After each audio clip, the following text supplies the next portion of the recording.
दोस्तों आज की डेट में किसी भी जगह पे प्रॉपर्टी खरीदना बहुत ही टफ काम हो गया है।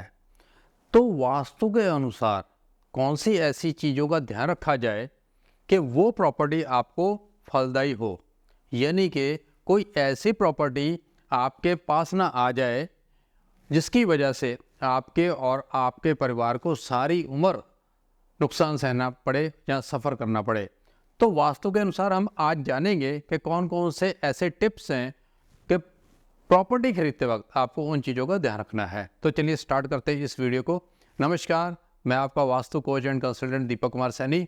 तो चलिए स्टार्ट करते हैं। सबसे पहले देखते हैं पहला टिप क्या है कि किसी भी प्रॉपर्टी के आसपास, चाहे वो फ्लैट हो, फ्लोर हो, रेजिडेंशियल हो, कमर्शियल हो, दुकान हो, मकान हो, कुछ भी हो, उसके आसपास क्रिमिनेशन प्लेस में शमशान घाट आसपास नहीं होना चाहिए, ख़ास तौर पे रेजिडेंशियल प्लेसेस के आसपास।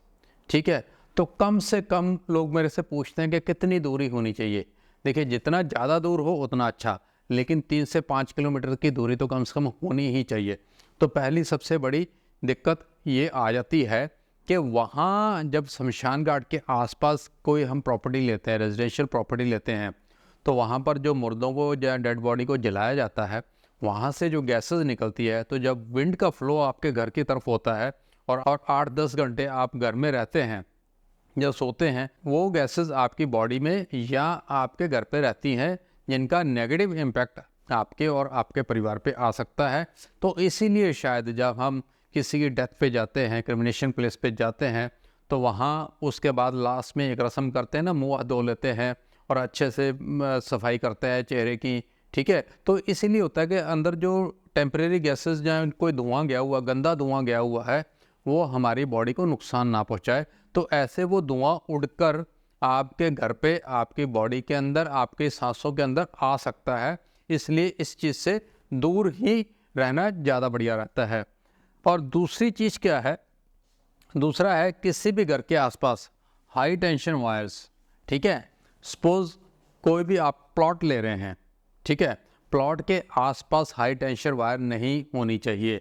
आसपास मीन्स बिल्कुल नज़दीक। ये सपोज ये आपका प्लॉट है और ये मेन रोड है, और एक तो इसके ऊपर से पार नहीं करनी चाहिए, इसके ऊपर से क्रॉस नहीं करनी चाहिए, कभी भी नहीं। वो प्रॉपर्टी तो छोड़ ही दो, लेना ही नहीं प्लॉट, चाहे कितना भी प्राइम लोकेशन पे क्यों ना हो और कितना भी सस्ता आपको मिल रहा हो, आपने वो प्रॉपर्टी नहीं खरीदनी।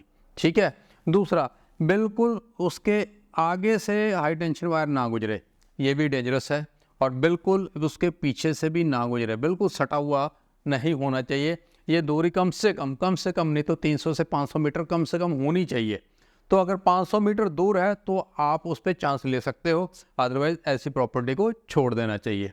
और क्या हम कर सकते हैं कि किसी भी प्रॉपर्टी के ऊपर जहां मोबाइल टावर लगा हो, वो प्रॉपर्टी भी लेने से बचे, क्योंकि आज की डेट में हम फ्लोर सिस्टम के अंदर आ गए हैं और फ्लैट सिस्टम के अंदर आ गए हैं। तो जो फ्लोर सिस्टम है उसके टॉप फ्लोर पे जो नेटवर्क के टावर लगे होते हैं, एयरटेल के या दूसरी कंपनी के टावर्स लगे होते हैं, ये टावर की रेडिएशन जो है हमारी हेल्थ के लिए ख़तरनाक है। तो ऐसी प्रॉपर्टी से बचें, इनका सीधा इम्पैक्ट जो है हमारे परिवार पे आ सकता है। तो इसलिए उस प्रॉपर्टी को परचेज़ करने से बचें। कुछ लोग क्या करते हैं, मैंने बहुत ही कॉमनली देखा है कि अर्निंग के चक्कर में, पैसे कमाने के चक्कर में अपनी छत जो है वो इन मोबाइल टावर को दे देते हैं कि हमारी छत के ऊपर आप टावर लगा लो। तो उनको क्या मंथली इनकम आती है, लेकिन वो monthly income end of the day आपको बहुत महंगी पड़ने वाली है, क्योंकि इसकी वजह से कैंसर भी हो सकता है। तो इसलिए ये काम नहीं करना, ऐसे वाले चक्कर में, सस्ते चक्कर में नहीं पड़ना है। मोबाइल टावर से, रेडिएशन से हमें दूर ही रहना चाहिए। और इसके अलावा जो किसी भी प्रॉपर्टी पे अगर आपको जैसे ही आप एंटर करते हैं तो वहाँ को बहुत ही गंदी स्मेल आती है, और सपोज़ आपने 15-20 मिनट वहाँ स्पेंड किए, रुके आप लोग, तो वहाँ पर अगर अब लगातार आपको गंदी स्मेल आ रही है, ठीक है, तो उस प्रॉपर्टी पे भी आपको नहीं जाना चाहिए। हो सकता है कि कुछ ऐसा नियर बाय मैन्युफैक्चरिंग यूनिट हो कि वहाँ से हमेशा 24/7 गंदी स्मेल ही आती रहेगी। तो वहाँ पर अगर आपने वो प्रॉपर्टी खरीद ली तो आपका रहना मुश्किल हो जाएगा। पूरा आपका पैसा नुकसान हो सकता है। जब आप रहने शुरू कर दोगे तो कुछ दिन बाद आपको ये फील होगा कि ये मैंने गलत डिसीजन ले लिया, कि ये तो मैं और मेरा परिवार 24 घंटे बदबू के अंदर ही रहते हैं, 24 घंटे गंदी स्मेल ही देखनी पड़ती है। जो भी गेस्ट आता है वो भी ये कहता है कि यार कहाँ रह रहे हो, बहुत ही गंदी स्मेल आ रही है। तो इसलिए जहाँ पर गंदी स्मेल आ रही हो उस प्रॉपर्टी को, उस प्लॉट को, उस एरिया में आपको प्रॉपर्टी नहीं खरीदनी है। और इसके साथ साथ किसी भी एरिया में अगर आपको एंटर करते वक्त या वहाँ टाइम स्पेंड करते हुए अगर फीलिंग अच्छी नहीं आ रही, ये बहुत ही नेचुरल सा प्रोसेस बता रहा हूँ मैं। सपोज आप 2 लोग या 3 लोग परिवार के गए वहाँ पर प्रॉपर्टी को देखने के लिए, और दोनों और तीनों लोगों को ही अगर अच्छी फीलिंग नहीं आए, गुड फील फैक्टर वहाँ पर नहीं आया, उस प्रॉपर्टी को भी नहीं लेना चाहिए। चाहे वो प्रॉपर्टी कितनी भी अच्छी क्यों ना हो, चाहे उसमें बहुत अच्छी फेसिंग हो या एंट्री हो, उसके बावजूद भी अगर आपको सब के सब लोगों को, जितने भी लोग उस प्रॉपर्टी को देखने गए हैं, अगर वहाँ गुड फील फैक्टर नहीं आ रहा है तो उस प्रॉपर्टी को नहीं लेना चाहिए। और इसके अलावा हम देखते हैं कि आसपास जो है नेचुरल इन्वायरमेंट कैसा है। अगर उस प्रॉपर्टी के आसपास गार्डन है, पार्क है, तो वो प्रॉपर्टी बहुत अच्छी है, क्योंकि नेचुरल जो वातावरण होता है वहाँ से पॉजिटिव एनर्जी आती है, तो एक अच्छा फील भी आता है। सपोज आपने फ्लोर परचेज़ किया और सामने उसके गार्डन है, तो वहाँ पर बहुत ही अच्छा लगेगा आपको। सामने बालकनी होगी तो आप वहाँ खड़े होकर देखेंगे, 5 मिनट तक अगर आपने गार्डन को देखा तो वहाँ पर बहुत ही अच्छी फीलिंग आएगी आपको, तो वहाँ से पॉजिटिव एनर्जी भी आती है, तो इसलिए वो वहाँ पर गुड फील फैक्टर आ जाता है। तो ऐसे आपने सराउंडिंग भी देखना है, सिर्फ उस एरिया को ही नहीं देखना, आपने सराउंडिंग भी देखना है कि उसके सराउंडिंग के आसपास क्या है। सराउंडिंग में जैसे कि मैंने पहले बताया कि हाई टेंशन वायर नहीं होनी चाहिए, ठीक है, क्रिमिनेशन प्लेस नहीं होनी चाहिए, और पार्क होना चाहिए। ऐसे छोटी छोटी चीज़ों को आपने एनालिसिस करना है, ध्यान में रखना है, ऑब्जर्व करना है कि इसके आसपास क्या है, उसके बाद कहीं किसी फाइनल डिसीजन पे आपने पहुंचना है। इसके साथ आपको किस चीज़ का और ध्यान रखना है कि डायरेक्शन तो वास्तु के अंदर बहुत इंपॉर्टेंट है, ठीक है। तो इसके अंदर आप कोशिश करें, अगर आपका प्लॉट है या फ्लोर है या फ्लैट है, ठीक है, इसकी साउथ वेस्ट की एंट्री ना हो या साउथ वेस्ट की एंट्री ना हो। बस यही एक एंट्री सबसे ख़तरनाक है, बाकी काफ़ी मैनेज हो जाती हैं। अच्छी एंट्री मिल गई तो बहुत ही बढ़िया है, जैसे नॉर्थ की, नॉर्थ ईस्ट की या ईस्ट की, ठीक है। और जिस प्रॉपर्टी के अंदर सनलाइट बहुत अच्छी हो, सूर्य की किरणें सुबह की बहुत अच्छी आ रही हो और क्रॉस वेंटिलेशन बहुत अच्छा है, उस प्रॉपर्टी को आप ले सकते हैं। लेकिन साउथ वेस्ट और वेस्ट साउथ वेस्ट डायरेक्शन की जो एंट्रेंस है, जो मेन एंट्री है, वो एंट्री को लेने से आपको बचना चाहिए। और इसके साथ साथ शेप ऑफ द प्लॉट, अगर प्लॉट है या फ्लैट है या फ्लोर है, उसका कोशिश करो स्क्वायर या रेक्टेंगुलर जो शेप हो, तो ये दोनों ही अच्छी होती हैं। बहुत ही आड़ी तिरछी शेप के अंदर नहीं जाना चाहिए, ठीक है। कुछ ऐसे भी प्लॉट्स होते हैं, ऐसे भी करके कुछ टेढ़ा मेढ़ा सा होता है, बहुत कुछ है, तो बहुत ज़्यादा जो जिग जैग है उससे बचना चाहिए, क्योंकि वास्तु के अंदर ये कॉर्नर हम मिसिंग मानते हैं। ये कोने कट गए तो इतने सारे कोने अगर कट जाएंगे तो उसके अंदर कुछ बचेगा नहीं, ठीक है, तो एनर्जी प्रॉपर फ्लो नहीं हो पाती। तो इसलिए कोशिश करो कि मैक्सिमम स्क्वायर या रेक्टेंगुलर शेप हो फ्लोर की, फ्लैट की, किसी भी एरिया की, ठीक है। इस चीज़ का भी आपको खास ध्यान रखना है। जब आप किसी प्रॉपर्टी को देखने जाते हो तो पूरा उसमें घूम के देखो और उसकी विंडो से बाहर झांक के देखो कि उसका कटा हुआ पोर्शन कितना है, तो वहाँ से आपको आइडिया लग जाएगा। अंदर अंदर से आपको आइडिया नहीं लगेगा, थोड़ा सा विंडो खोल के बाहर वाला एरिया आपको देखना पड़ेगा कि कौन सा एक्सटेंडेड है। अगर एक्सटेंडेड तो आपको आइडिया हो जाएगा ये वाला पोर्शन एक्सटेंडेड है और ये वाला पोर्शन मिसिंग है। तो ये भी एक बहुत ही इंपॉर्टेंट फैक्टर है वास्तु के अंदर, जिसका आपको ध्यान रखना है। इसके साथ साथ आसपास अगर रेलवे ट्रैक है तो उस प्रॉपर्टी को भी आपको नहीं खरीदना चाहिए। देखिए ये वाली ना एक प्रैक्टिकल प्रॉब्लम है, ठीक है। कुछ लोग कहते हैं हमें फ़र्क नहीं पड़ता, फ़र्क पड़ता है, क्योंकि 24 घंटे वहाँ पर ट्रेन का आवागमन होगा, ठीक है। वहाँ पर नॉइस होगी, साउंड पोल्यूशन होगा और डिस्टर्बेंस होगी। कल को आपके बच्चे जो बड़े होंगे, हायर एजुकेशन के लिए एग्ज़ाम के लिए बैठेंगे, तो डिस्टर्बेंस वो आपको बार बार तंग करेगी, आपके बच्चों को तंग करेगी। वो डिस्ट्रैक्शन है, फोकस नहीं होगा, कंसंट्रेशन नहीं होगा, तो वो आउटपुट नहीं निकल पाएगा। तो ये जो हो सकता है सारी सारी रात नींद ही ना आए, तो पूरी ट्रेन जा रही हैं, फिर उनका जो हॉर्न बज रहा है, नींद टूट गई और नींद नहीं आ रही, ठीक है। तो ये सारी डिस्टर्बेंस है। इन डिस्टर्बेंस से हमें बचना है, क्योंकि मन का शांत होना बहुत ज़रूरी है। अगर नींद ही आपकी पूरी नहीं हुई तो अगले दिन आप एग्ज़ाम या काम करने पे कैसे जाओगे, आपका सही आउटपुट नहीं निकल के आएगा। तो इस बात का भी आपको ध्यान रखना है। इसके साथ साथ ये एक बहुत ही इम्पॉर्टेंट फैक्टर है, जो लोग प्रॉपर्टी फाइनल कर भी देते हैं लेकिन ये चीज़ कई बार पकड़ में भी नहीं आती। तो हमारे दिल्ली के आसपास के कुछ एरियाज़ हैं, वहाँ पर ये मंकी प्रॉब्लम बहुत है, ठीक है। जिनके नियर बाय फॉरेस्ट पड़ता है वहाँ पर मंकी बहुत हैं।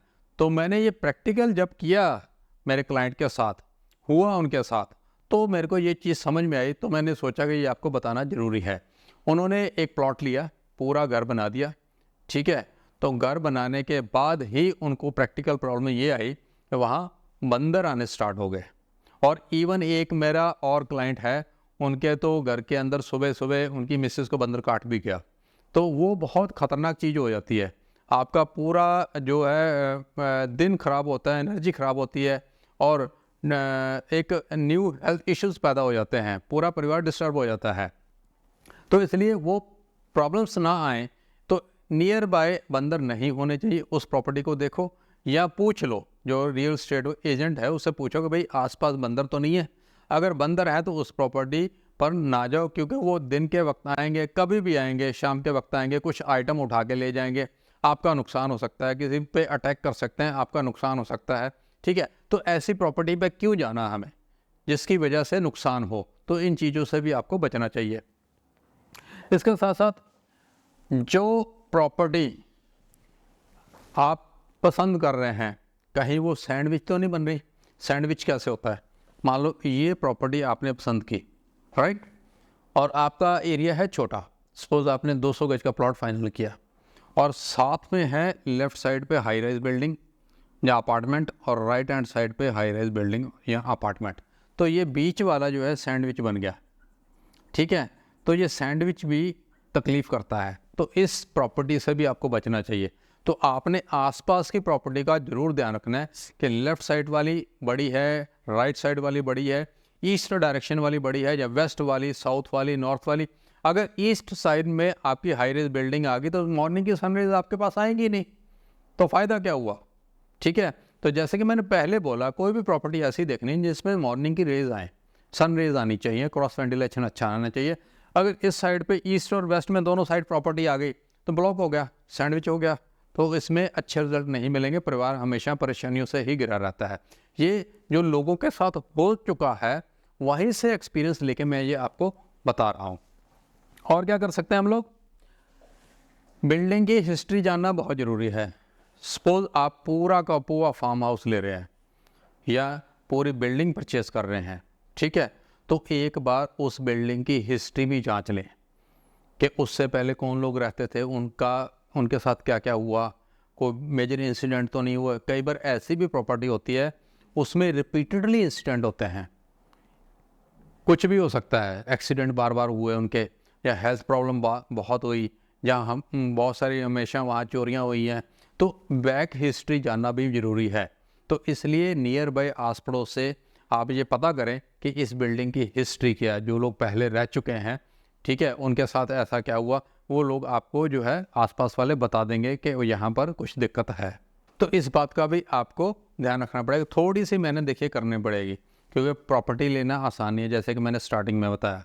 तो इतनी बड़ी आप इन्वेस्टमेंट कर रहे हैं, एक बार ही लाइफ में आदमी प्रॉपर्टी खरीद पाता है समटाइम्स। आज तो बहुत सारे लोग खैर मल्टीपल प्रॉपर्टीज खरीदते हैं, लेकिन एक आम इंसान की मैं बात कर रहा हूँ, अगर वो लाइफ में एक भी प्रॉपर्टी परचेस कर रहा है तो उसकी ज़िंदगी नर्क ना हो जाए। तो इसलिए आप थोड़ी सी एक्सरसाइज कर लो, जो मैं बता रहा हूँ आपको।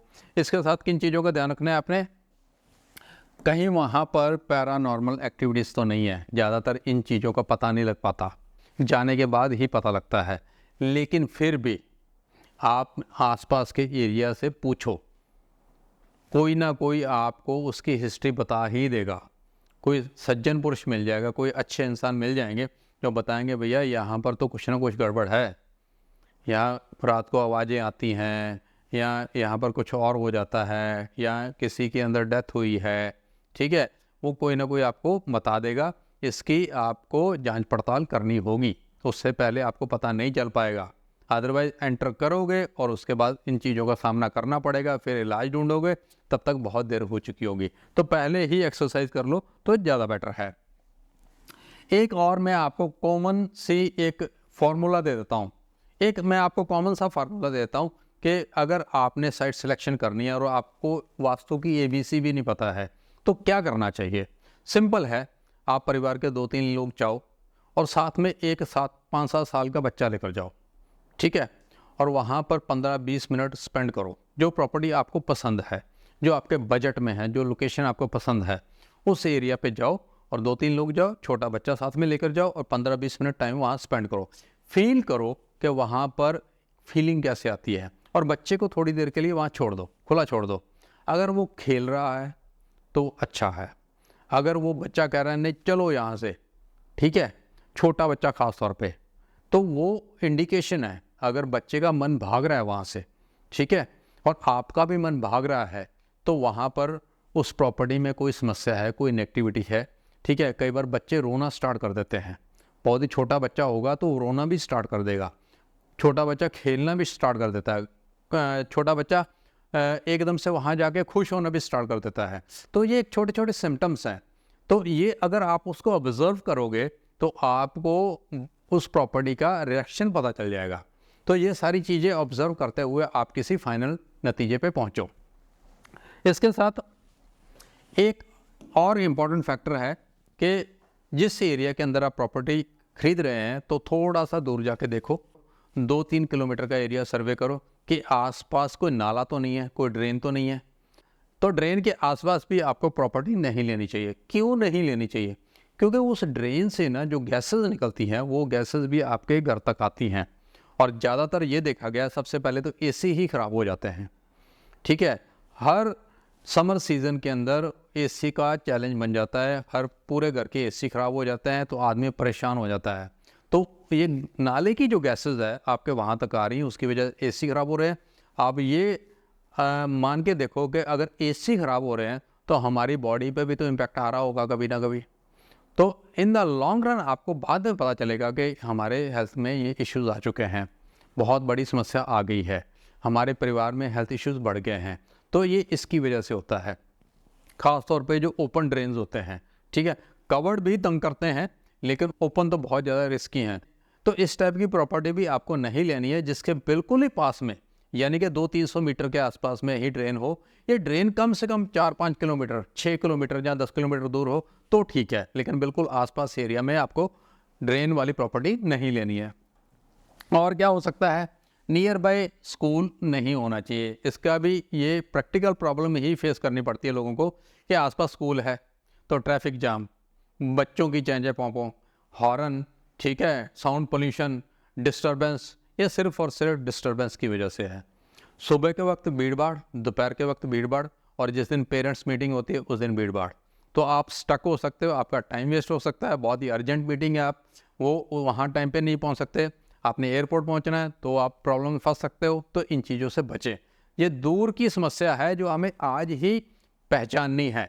आदमी इन चीज़ों को इग्नोर करता है, कोई बात नहीं स्कूल है तो क्या हुआ, लोकेशन तो बढ़िया है ना, लेकिन जब आप रहोगे ना तब आपको पता चलेगा कि इस कितनी बड़ी कीमत आपको इसकी चुकानी पड़ेगी। तो इसलिए ये वो काम मत करो जिसकी वजह से परिवार परेशान हो जाए।